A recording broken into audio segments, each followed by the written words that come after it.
Hi, my name is Barbara Lester and I'm a licensed clinical social worker, and I specialize in working with individuals and families affected by autism spectrum disorders. And today I'm responding to a comment from a viewer who asked for some suggestions about helping children and teens transition from one activity to another, and specifically from video games to some other activity that they need to do. So let me share with you a few ideas about this, and I'd also welcome any comments from other viewers on this video, because I'm sure that a lot of you out there have some good suggestions you could share with each other. So one of the things that I suggest is that families who have someone in the family affected by an autism spectrum disorder do need to do what they can to minimize some of the transitions. So that means, you're not going to be doing a lot of different running around kinds of activities and chores throughout the day. You might plan one or two things, but that would be better than saying, oh, let's run here, let's run here, let's run here, and let's run here. Because for a child or teenager on the autism spectrum, that could be extremely stressful. So I'm not trying to suggest to have no transitions, because I don't think that's helpful or doing anyone any favors either in the long run, but just to keep a middle path, have some transitions but a somewhat gentle pace to the day whenever possible. Probably most of you are well aware of the fact that children on the autism spectrum are going to do better with warnings about, and this is what we're going to be doing today, or this is what we're going to be doing in 10 minutes and 5, and now we're at 2, and now it's about time to go.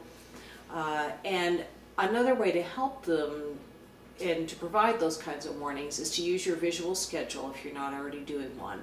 I like to use a whiteboard. You can use a piece of paper, you can use pictures, depending on whether the child is reading words or not, where you're putting a list in a way of what's going to happen throughout the day, and to be showing both the preferred activities, like the time when the child's getting time to do the things that they want to do, as well as the non-preferred activities, such as maybe a chore or an errand that needs to get done, where they're going to need to stop a preferred activity to do a non-preferred activity.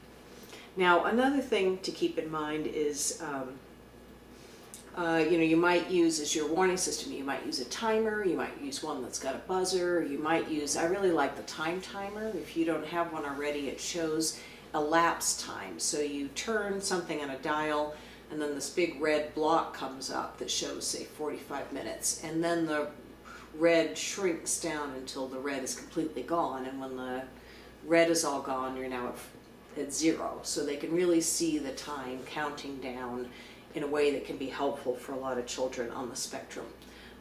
Even better for things like video games or computers, if you could set up a system, and some things like this can be purchased, where maybe they have earned through their reward system a certain amount of gaming time, let's say it's half an hour, and you've entered in some kind of code or time amount onto this system that you've hooked up to your console, and then when the time's up, they just get booted off the game or off the computer. It can help make it not quite as personal as that you're telling them they have to get off it.